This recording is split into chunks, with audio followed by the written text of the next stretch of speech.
Assalamualaikum and good morning. I bid to my respected lecturer, Ma'am Edawati, and to my dear classmates. Today, the topic I want to speak about is the effect of anti-Asian hate crime. So basically, anti-Asian hate crime is growing in the world nowadays. It is because of the pandemic COVID-19. The coronavirus is originally from Wuhan, China. It causes two types of phobia among community, that is xenophobia and xenophobia. Xenophobia is sentiments such as hatred or fear of China and related countries, its people, its diaspora, and its culture. It often targets Chinese minorities living outside of China and involve immigration, development of national identified in neighboring countries, disparity of wealth, the past central tributary system, majority-minority relation, discrimination, and racism. Xenophobia is a sentiment such as hatred or fear of China and related countries, its people, its diaspora, and its culture.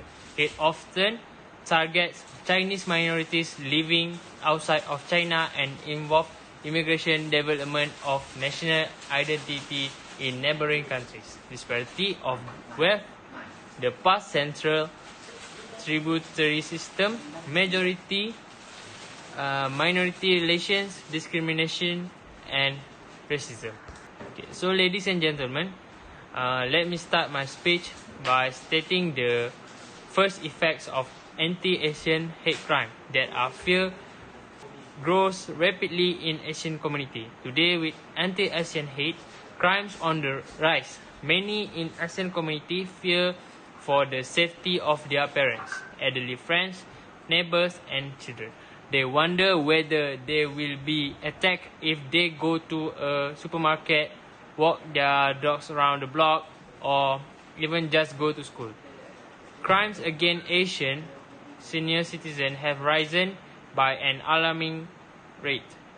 There are far too many news reports of Asians being beaten, stabbed, or killed, and for no reason other than for being Asian. The Asians have been very afraid nowadays. There are many cases have been reported, especially in United States of America. More than 2,500 hate crimes reported against Asian Americans in 2020. Secondly, this indecent and racist action has also caused mental health among Asians. It was an all-out attack since pandemic COVID-19 and Kung Flu. Early research has linked the uptick in anti-Asian discrimination to increase in anxiety and depressive symptoms and sleep problems among these who are targeted. Getting help isn't always straightforward. AAPI individuals are less likely to access mental health services than any other racial group, partly because of the cultural bias against it, but also due to a lack of culturally relevant approaches to treatment. The psychologists say it won't be easy to reverse decades of relative invisibility in the fight for racial justice. What's upsetting is that it took so much violence for people to take the discrimination seriously. Sad for the Asians that have to receive the hate crime, which is unreasonable.